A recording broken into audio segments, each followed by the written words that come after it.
वो जो खबर है मतलब बड़ी तकलीफ होती है। बाहर लोग जाते हैं कुछ बनने के लिए, पढ़ने के लिए, कमाने के लिए, रोशन मुस्तकबिल के लिए, लेकिन पाकिस्तानियों के हवाले से जो इंकशाफ हुआ है वो बड़ा ही चश्मकुशा है।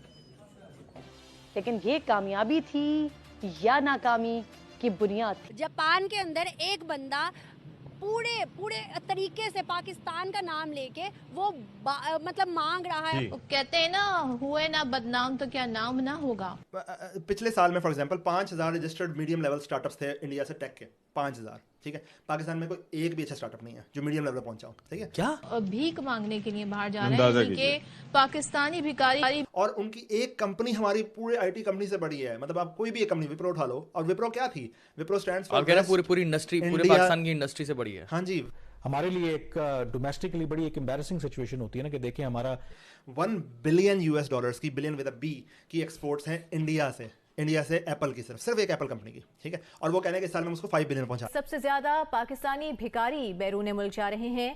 बैरून मुल्क गिरफ्तार भिखारियों में भी 90% पाकिस्तानी होते हैं। अब इंडिया की बात करते हैं। इंडिया की यूनिवर्सिटीज़ के अंदर जो उनके फाइनल ईयर के बच्चों के टेस्ट होते हैं ना, जो एकेडमिक टेस्ट होते हैं, वो गूगल, माइक्रोसॉफ्ट, फेसबुक की जो इंटरव्यूज़ होते हैं उस लेवल के टेस्ट होते हैं उनके। तो सर क्या वजूहत है कि पाकिस्तानी अब हर जगह जाके मांगना शुरू हो गया? ऐसी क्यों? हमारी ग्रूमिंग इस तरह की क्यों की गई है सर? स्वागत है दोस्तों आपका हमारे यूट्यूब चैनल पर। दोस्तों आज वीडियो में बात करेंगे कि कैसे पाकिस्तानी दूसरे दुनिया भर के देशों में जा के भीख मांग रहे हैं। जी हाँ दोस्तों, ऐसा एक वाक़या सामने आया है जहाँ पर जापान में जाके पाकिस्तानी आदमी स्पेशल वहाँ पर भीख मांगने के लिए गया हो। वो जापान में भी पाकिस्तानी मुसलमान कम्युनिटी को ढूंढ के वहाँ के एरिया में जाके भीख मांग रहा है, ताकि एक मुसलमान को दूसरे मुसलमान पर दया आ जाए और उसे भीख दे दे। इसका वीडियो शूट करते हुए एक बंदे ने इसको वायरल कर दिया। जी हाँ दोस्तों, जिसके बाद से पूरे पाकिस्तान की मीडिया में यही न्यूज़ वायरल हो गया कि कैसे पाकिस्तानी दुनिया भर के देशों में जा के भीख मांगते हैं।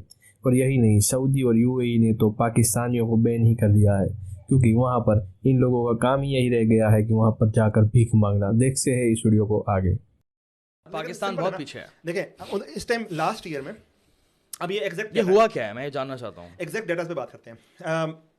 पिछले साल में for example 5000 registered medium level startups थे इंडिया से टेक के, 5000। ठीक है, पाकिस्तान में कोई एक भी अच्छा स्टार्टअप नहीं है जो मीडियम लेवल पे पहुंचा हो। ठीक है, क्या बुकमी होगा, एक आध होगा बस, इसके अलावा कोई टेक स्टार्टअप नहीं है। ठीक है, सर्विसेज में है, स्टार्टअप में नहीं है। 5000 स्टार्टअप इंडिया में, राइट।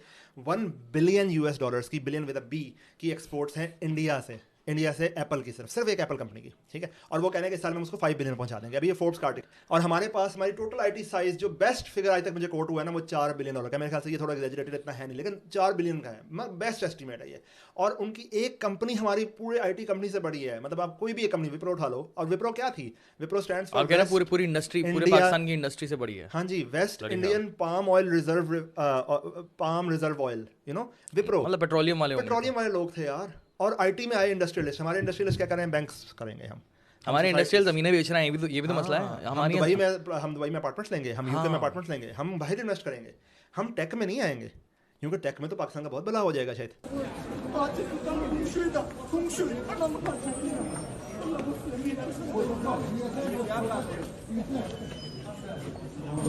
जापान के अंदर एक बंदा पूरे पूरे तरीके से पाकिस्तान का नाम लेके वो मतलब मांग रहा है और लोग उसको दे रहे हैं। जब वो छुपके से एक बंदा उसकी वीडियो बना रहा है तो वो उस वीडियो के देखने के बाद कहता है तुम क्या कर रहे हो, मतलब अपनी अच्छे असल वाली लैंग्वेज में आ गया। तो सर क्या वजूहत है कि पाकिस्तानी अब हर जगह जाके मांगना शुरू हो गया? ऐसी क्यों? हमारी ग्रूमिंग इस तरह की क्यों की गई है सर? ये बुनियादी तौर पे मैं समझता हूँ कि ये सारा हमारे हुक्मरान तकबे पे जाता है। जो लोग पैसा कमाते हैं और ये पॉलिटिशियन हैं या ब्यूरोक्रेट्स हैं या कोई हैं, तो इनको ख्याल करना चाहिए, ख़ास तौर पे पॉलिटिशियंस पे, हुक्मरानों पे। तो इस तरह की पॉलिसी बनाएं जिससे वो ये रोज़गार इनको गरीब लोगों को भी मिले और मुल्क में ही रहें, वो कारोबार अच्छा बाइज़्ज़त कारोबार कर सकें। तो ये बहुत मुल्क की बदनामी होती है। हमेशा से हम सुनते आ रहे हैं, मतलब इस सिनेरियोज में तो कुछ ज़्यादा सुना है कि पाकिस्तानी बाहर जाके मांगते हैं, लेकिन ऑन द अदर हैंड हमने कभी नहीं सुना या इस सिनेरियोज में नहीं सुना कि भाई हिंदुस्तानी दुबई जाएं, सऊदी जाए, जापान जाए, कहीं भी जाएं जाके मांग रहे हैं। सर वो क्यों नहीं इस तरह की हरकत करते? बस उनकी ग्रूमिंग ऐसे नहीं हुई ना जैसे पाकिस्तान की है। पाकिस्तान तो बहुत पीछे रह गए हैं ना, ये लोग ये तवज्जो नहीं देते गुर्बत मिटाने के लिए या गरीब को फैसिलिटेट करने के लिए या अच्छा रोज़गार देने के लिए। पाकिस्तानी ये पॉलिसी ही नहीं बनाते इस तरह की। अगर ये पॉलिसी इस तरह की बनाएं तो मेरा ख्याल में ये इनको जाके इस तरह की मुल्क को बदनाम करने की ज़रूरत ही ना पेश आए। सर हम तो बड़ा क्रिटिसाइज़ करते हैं हिंदुस्तान को, इंडिया को, इंडिया के लोगों को, हम उनको बुरा भला भी कहते हैं और काफ़ी चीज़ों में हम उनके गवर्नमेंट को भी ब्लेम करते हैं, लेकिन जब आती है इंटरनेशनल लेवल पर तो उस टाइम पे इंसल्ट हमारी हमेशा की जाती है, उनकी नहीं की जाती। फिर सर इसमें क्या सच्चाई है? क्या हम उनको जो ब्लेम करते हैं, क्रिटिसाइज़ करते हैं, वो सब झूठ है? हम अपने आवाम को सिर्फ दिखाने और सुनाने के लिए करते हैं? ये हकीकत है कि हमारी ये तवज्जो बिल्कुल डाइवर्ट कर देते हैं। हमारे ये कहते हैं, ये सोचते ये हैं कि हम इंडिया को कहते रहे गुर्बत है इंडिया में भी, लेकिन उनमें गैरत भी है, उनमें इंडिपेंडेंस भी है, उनमें गैरत भी है। हमारे लोगों में ये चीज़ नहीं है, ये बताई नहीं गई है। इनको सिर्फ महकूम रखा गया है, इनको गरीब रखा गया है ताकि ये हमारे इशारों पे नाचते रहें, ये हमारे इशारों पे करते रहें। तो ये कोई समझदार, ये तालीम की भी कमी है, तालीम देते नहीं हैं, इदारे अच्छे बनाए नहीं हैं।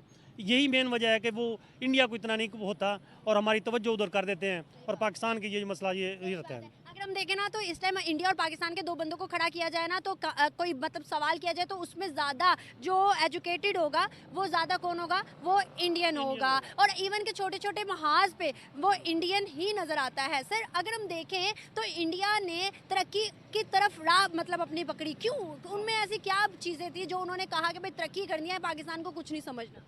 ये हकीकत है, क्योंकि पिछले 70 सालों से हमें तो ये पता नहीं अब क्या इन्होंने पॉलिसी बनाई है कि पाकिस्तान की आज़ादी के नारे भी बनते हैं, हमें हर साल एक नारा भी मिल जाता है। लेकिन इंडिया ने जो है वो गुर्बत मिटाने के लिए उन्होंने काम किए हैं, उनके सियासतदानों ने, उनके हुक्मरानों ने। गुर्बत है वहाँ पे भी, लेकिन इस लेवल की नहीं है जिस लेवल पे हम पहुँच चुके हैं। ऐसे सिनेरियोज में हम हिंदुस्तान का मुकाबला कर सकते हैं जो इस टाइम इंटरनेशनल हमारी इमेज बनी हुई है? हम कैसे कर सकते हैं हिंदुस्तान का? ज़बानी कलामी तो है, हम करते रहे, 1000 दफ़ा करते रहे, लेकिन रियलिटी जो है ना, ग्राउंड रियलिटी, वो इससे बिल्कुल अपोजिट है।